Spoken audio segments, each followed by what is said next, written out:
सुप्रभात बच्चों, आप सभी का फिर से एक बार स्वागत है।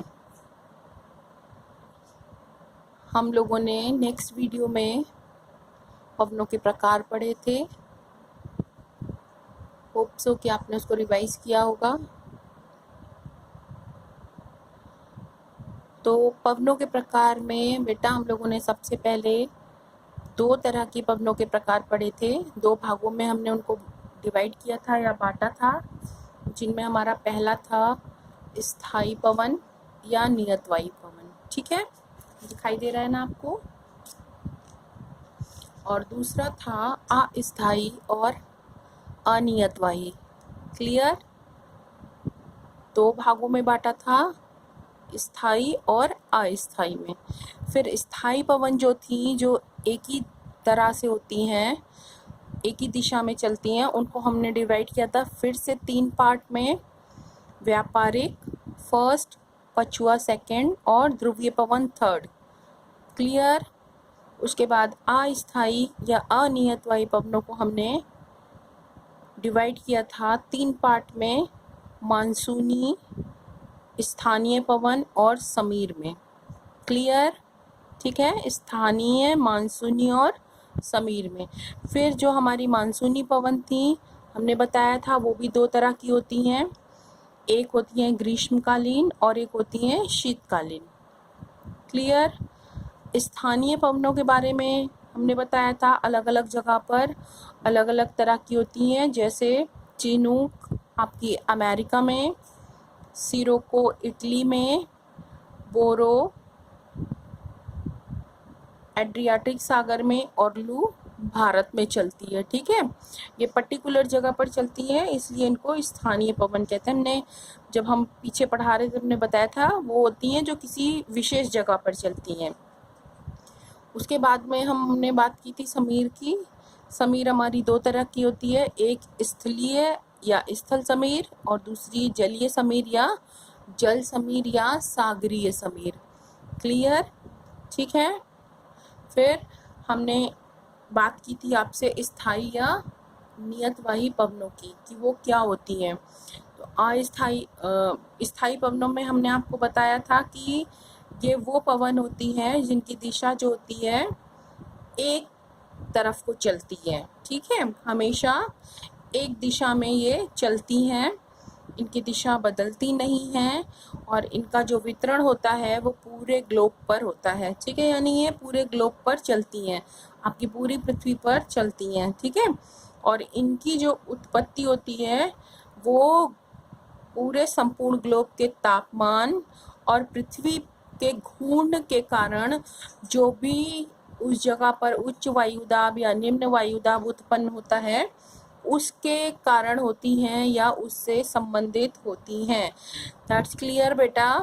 ठीक है, फिर इनको हम ग्राही पवनें भी कहते हैं। हमने आपको क्लियर किया था कि स्थायी, नियतवाही या ग्राही पवनों में से किसी के बारे में भी आपसे पूछा जाएगा तो आप इन्हीं के बारे में लिखेंगे। ठीक है, एक ही बात तीनों पवनों के बारे में आपको लिखनी है क्योंकि तीनों एक ही हैं।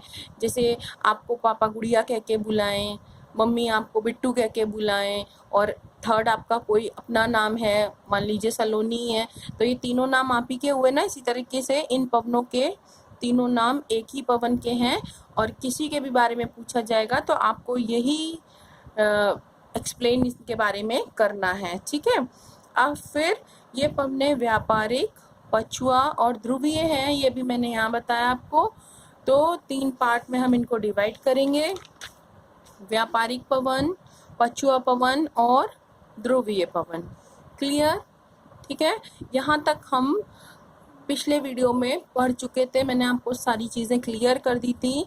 अब हम आज आगे की बात करेंगे, तो आगे हम आज व्यापारिक पवनों को पढ़ेंगे। ठीक है, अब मैं आपको बताती हूँ व्यापारिक पवनें क्या होती हैं। आपका ये डायग्राम देखिए, अलग अलग डायग्राम बना के मैंने कोशिश की है कि आपको मैं अच्छे से समझा पाऊँ। तो ये आपका ग्लोब हो गया, सपोज कीजिए। ठीक है, इस ग्लोब पर ये आपकी भूमध्य रेखा या विषुवत रेखा हो गई, मैंने आपको बताया था। बिल्कुल जस्ट बीचों बीच में से भूमध्य रेखा या विषुवत रेखा जाती है हमारी पृथ्वी की, ठीक है। तो अब जो ये वाला है, ये पिछले चैप्टर में मैंने आपको बताया था, जो भूमध्य रेखा से लेकर के 10-15 डिग्री उत्तर और दक्षिण तक कौन सा क्षेत्र होता है, निम्न वायुदाब का क्षेत्र होता है, ठीक है। फिर 30-35 डिग्री उत्तरी और दक्षिणी अक्षांश के आसपास में आपका उपोष्ण उच्च वायुदाब होता है। दैट्स क्लियर, ठीक है। तो ये जो हवाएं होती हैं, जो व्यापारिक पवनें होती हैं, ये उपोष्ण उच्च वायुदाब से भूमध्य रेखीय निम्न वायुदाब की ओर चलती हैं। लास्ट टाइम मैंने आपको बताया था कि हवाएं, ध्यान रखिएगा कि हवाएं जो हैं हमेशा उच्च वायुदाब से निम्न वायुदाब की ओर को चलती हैं। दैट्स क्लियर, ठीक है, याद आया आपको? यस, गुड, वेरी गुड, याद रखिएगा इस बात को, ठीक है। तो हवाएं जो हैं उच्च वायुदाब से निम्न वायुदाब की तरफ को चलती हैं। तो इसलिए यहाँ पर ये जो व्यापारिक पवनें हैं, ये हमारी किसके बीच में चलती हैं? भूमध्य रेखा से लेकर के उपोष्ण उच्च वायुदाब की जो पेटी है उसके बीच में ये हवाएं चलती हैं, ठीक है बेटा। और ये किधर से किधर को चलती हैं? उपोष्ण उच्च वायुदाब से किधर को? भूमध्य रेखीय निम्न वायुदाब की ओर को चलती हैं, ठीक है। इनकी दिशा नियमित है, ये स्थायी पवनें हैं, इसलिए इनकी दिशा नियमित है कि ये अपनी एक ही दिशा में चलेंगे। अभी मैंने पीछे बताया कि ये पवनें स्थायी होती हैं और इनकी दिशा निश्चित होती है, ये हमेशा उसी दिशा में चलती हैं, ठीक है। तो इनकी दिशा कैसी है? नियमित है। पहली बात, ये उपोष्ण उच्च वायुदाब से भूमध्य रेखीय निम्न वायुदाब के बीच में चलती हैं, ठीक है, की ओर को चलती हैं या बीच में चलती हैं, ठीक है। ये किधर से किधर को चलती हैं? उपोष्ण उच्च वायुदाब से भूमध्य रेखीय निम्न वायुदाब की ओर को, और इनकी दिशा नियमित होती है। और इस कारण प्राचीन काल में, जैसे आज हम किसी भी प्लेन है, ट्रेन है, जहाज है, किसी से भी जब हम कहीं भी आ जा सकते हैं, लेकिन पुराने समय में जो व्यापारी होते थे वो पालयुक्त जहाज एक होता था, ठीक है। वो जो आपके बोट होती थी उसके ऊपर इस तरीके से पाल लगे होते थे, ठीक है। इनके अनुसार ही आपका बोट मूव करता था, ठीक है। ये हवा से घूमते थे, जिधर को हवा होती थी, और उसी दिशा में व्यापारी जाने लगते थे। तो इनके कारण, इन्हीं हवाओं के कारण जो प्राचीन काल में व्यापारी थे उनको पालयुक्त जहाज़ों के संचालन में बहुत सुविधा होती थी। अभी मैंने बताया ना, ये हवाओं से इनका मार्गदर्शन होता है, यानी ये हवाओं के अनुसार घूमते हैं और अब जहाज उसी दिशा में जाने लगते हैं। तो इनके कारण लोगों को, जो व्यापारी होते थे, उनको बहुत आराम होता था इन हवाओं के कारण। इसलिए व्यापार करने के लिए जाने के कारण इन हवाओं का नाम हमने व्यापारिक पवन रखा, ठीक है। यानी जो व्यापारी होते थे वो इन हवाओं को व्यापारिक पवन कहते थे, तो इसलिए इनको हम कौन सी पवन कहते हैं? व्यापारिक पवन। आपको क्लियर हुआ इनको व्यापारिक पवन क्यों कहा गया है? क्योंकि इनके कारण व्यापारियों को पालयुक्त जहाज के संचालन में बड़ी सुविधा प्राप्त होती थी, इसलिए इनको हम व्यापारिक पवन भी कहते हैं। अब नेक्स्ट बात मैंने आपको पीछे बताई थी कि जो फेरल का नियम था उसके अनुसार क्या होता था बेटा? ये जो उत्तरी गोलार्ध में हवाएं मैंने बताई थी से सीधे चल रही हैं, तो वो किधर को मूव कर जाती थी? तो बेटा क्लियर हुआ आपको? फेरल के नियम के अनुसार उत्तरी गोलार्ध में जो हवाएं होती हैं उनकी दिशा उत्तर पूर्व, यानी ये उत्तर पूर्व है, उत्तर पूर्व से दक्षिण पूर्व को घूम जाती है, ठीक है। और दक्षिणी गोलार्ध में ये आपकी दक्षिण पूर्व से उत्तर पश्चिम में चली जाती है। ये बात आपको पीछे मैंने बता दी थी, तो इस नियम को भी याद रखिएगा। इसी नियम के अनुसार सारा चीज़ें आपको क्लियर होंगी, ठीक है। तो ये समझ में आ गया। पहली बात, ये हवाएं उपोष्ण उच्च वायुदाब से भूमध्य रेखीय निम्न वायुदाब की ओर चलती हैं, इनकी दिशा नियमित होती है, पालयुक्त जहाज़ों के संचालन में सुविधा के कारण इनको हम व्यापारिक हवाओं के नाम से जानते हैं, ठीक है। और फेरल के नियम के अनुसार ये हवाएं जो आपका ये उत्तरी गोलार्ध है इसमें उत्तर पूर्व से दक्षिण पश्चिम की ओर मुड़ जाती हैं और दक्षिणी गोलार्ध में दक्षिण पूर्व से उत्तर पश्चिम की ओर मुड़ जाती है। That's clear? ओके, ठीक है। फिर नेक्स्ट आता है आपका पछुआ पवने, ठीक है। पछुआ पवने क्या है? हर हवा मैंने आपको बताया कि उच्च वायुदाब से निम्न वायुदाब की ओर को चलती है, ठीक है। तो ये जो हवाएं हैं उपोष्ण उच्च वायुदाब जो हवाएं हैं हमारी, ये आपका उच्च वायुदाब है, ठीक है। इधर को चली उच्च वायुदाब से निम्न वायुदाब की ओर, और ये उच्च वायुदाब है, ये क्षेत्र आपका निम्न वायुदाब का। तो कुछ हवाएं उधर से इधर को भी चलेंगी। That's clear? तो 30 to 35 डिग्री दक्षिणी और उत्तरी अक्षांश के बीच से उठने वाली हवाएं किधर को चलती हैं? 45 to 66.5 डिग्री उत्तरी और दक्षिणी अक्षांश की ओर को। मीन्स ये उपोष्ण उच्च वायुदाब से उप ध्रुवीय निम्न वायुदाब की ओर को चलती हैं, ठीक है। तो ये जो पछुआ पवनें हैं ये आपकी किधर से किधर को चलती हैं? उपोष्ण उच्च वायुदाब से उप ध्रुवीय निम्न वायुदाब की ओर दोनों गोलार्धों में चलती हैं, ठीक है। ये भी स्थायी पवन है, नियमित है, आपकी व्यापारिक पवनों की तरह ही इनको हम पछुआ पवन कहते हैं। क्लियर? इनकी दिशा देखिए, अब ये उधर को जा रही है ना, ऊपर को, वो वाली नीचे को होती, तो इनकी दिशा उत्तरी गोलार्ध में दक्षिण पश्चिम से उत्तर पूर्व हो जाएगी। क्लियर? क्योंकि ये अपने दाहिने हाथ की तरफ को घूम जाएंगी। समझ गए आप? ठीक है। और आपका जो दक्षिणी गोलार्ध है उसमें उत्तर पश्चिम से दक्षिण पूर्व को चलेंगी। दैट्स क्लियर बेटा? ध्यान रखिएगा, कोई कंफ्यूजन क्रिएट मत कीजिएगा। उपोष्ण उच्च वायुदाब से उपध्रुवीय निम्न वायुदाब की ओर को ये हवाएं चलेंगी। क्लियर है? और नियमित हवाएं हैं, इनको पछुआ पवन कहते हैं, और इनकी जो दिशा है वो उत्तरी गोलार्ध में कैसी हो जाएगी? दक्षिण पश्चिम से उत्तर पूर्व को। समझ गए? और दक्षिणी गोलार्ध में उत्तर पश्चिम दिशा से दक्षिण पूर्व दिशा को। ठीक है ना? समझ गए? ये हो गई आपकी पछुआ पवनें। अब इसके बाद हम बात करते हैं ध्रुवीय पवनों की। ध्रुवीय पवनें जो होती हैं वो यहाँ आपका ये है, ठीक है, 60, यहाँ से मैंने बताया था उपध्रुवीय के बाद यहाँ तक 90 डिग्री तक ध्रुवीय क्षेत्र है ये। ठीक है, तो जो आपकी ध्रुवीय पवनें हैं वो चलेंगी आपकी उपध्रुवीय पेटी से लेकर के ध्रुवीय पेटी तक। क्लियर है बेटा?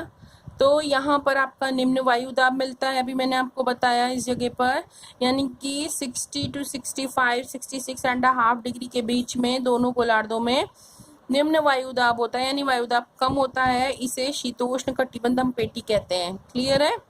ये जो 60 to 65 डिग्री है ये वाला शीतोष्ण कटिबंध पेटी कहते हैं, जब ताप पेटी पढ़ाई थी। लेकिन यहाँ पर उपध्रुवीय निम्न वायुदाब का क्षेत्र है। ठीक है, अब होता क्या है, ये आपके ध्रुवीय क्षेत्र हैं, ये निम्न वायुदाब क्षेत्र है, ये ध्रुवीय क्षेत्र है। यहाँ पे तापमान बहुत कम होता है, बहुत ठंड होती है। ठीक है, इसलिए यहाँ साल भर वायुदाब कैसा बना रहता है? उच्च बना रहता है। मीन्स कि उच्च वायुदाब से हवाएं निम्न वायुदाब की ओर को चलेंगी इस तरीके से। ठीक है, देखिए मैंने डायग्राम बना के रखा है। ये हवाएं उच्च वायुदाब से फिर उपध्रुवीय निम्न वायुदाब की ओर को चलेंगी, उत्तर और दक्षिण दोनों गोलार्धों में। That's clear?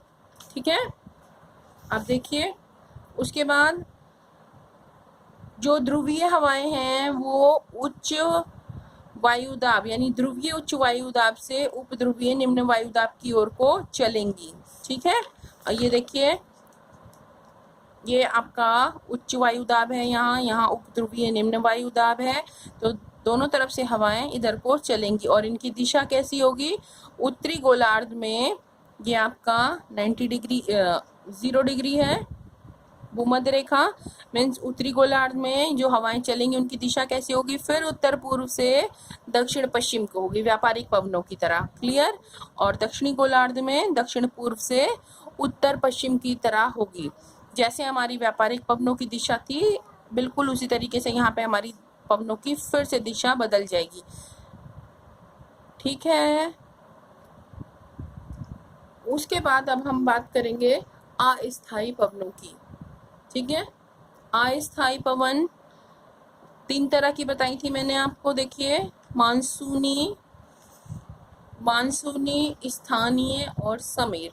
क्लियर है? तो हम सबसे पहले मानसूनी पवन की बात करते हैं। मानसूनी पवन की बात करें तो मानसून शब्द जो है उसका प्रयोग, जो मानसून है आपका, वो हम किन हवाओं के लिए प्रयोग करते हैं? उन हवाओं के लिए हम प्रयोग करते हैं जिनकी दिशा वर्ष में 2 बार बदलती है। मीन्स एक बार वो इधर से इधर को गई, ठीक है बेटा, फिर इधर से दोबारा में इधर को आई, यानी इन्होंने आपस में अपनी दिशा बदली। तो जो हवाएं साल में 2 बार अपनी दिशाओं में परिवर्तन करती हैं उनको हम क्या कहते हैं? मानसूनी पवनें कहते हैं। और ये जो हवाएं होती हैं इनकी दिशा में जो परिवर्तन होता है वो ऋतु परिवर्तन के अनुसार होता है, यानी ये पवनें ऋतु परिवर्तन के अनुसार अपनी दिशा को बदल लेती हैं। ठीक है, और आपको मालूम होना चाहिए कि आप जिस देश में रहते हैं, मीन्स भारत में रहते हैं, वहाँ की जलवायु कैसी है? मानसूनी जलवायु ही है। यानी कि आप देखते हैं ना, 2 बार मौसम चेंज होता है, ठंडा होता है और गर्मी होती है।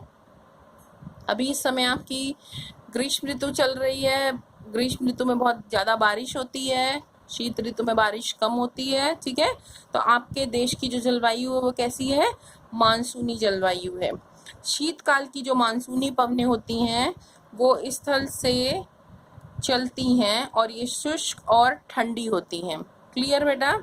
लेकिन ग्रीष्म काल की जो मानसूनी हवाएं होती हैं वो समुद्र से चलती हैं, और क्योंकि वो पानी के ऊपर से आती हैं इसलिए वो नमी लिए हुई होती हैं, और नमी लिए होने के कारण वो भारी वर्षा करती हैं। अब आपको आइए हम डिटेल में बताते हैं कि ऐसा क्यों होता है। ऐसा इसलिए होता है कि जो आपका एशिया महाद्वीप है, या जिस भारत है जो कि एशिया महाद्वीप में है, में ग्रीष्म ऋतु और शीत ऋतु के कारण दोनों ही ऋतुओं में तापमानों में बहुत भारी अंतर पाया जाता है, यानी विषमता पाई जाती है। ठीक है, ग्रीष्म ऋतु का अलग होता है और शीत ऋतु का अलग होता है। तापमान की इस विषमता के कारण वायुदाब में भी परिवर्तन होता है।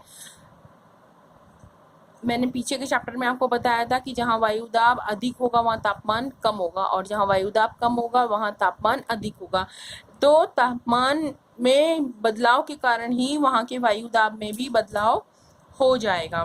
ठीक है, इसलिए शीत ऋतु में पवनें स्थल से सागर की ओर चलती हैं। स्थल से सागर की ओर कब चलती हैं? शीत ऋतु में। इस बात को ध्यान रखिएगा, इस पॉइंट को। शीत ऋतु में हवाएं स्थल से सागर की ओर को चलती हैं, और ग्रीष्म ऋतु में जो आपकी हवाएं हैं वो सागरों से स्थल की ओर को चलती हैं। ठीक है, जस्ट उल्टा। ग्रीष्म ऋतु में स्थल से सागर की ओर, शीत ऋतु में स्थल से सागर की ओर, और ग्रीष्म ऋतु में सागर से स्थल की ओर। ठीक, जस्ट अपोजिट होता है।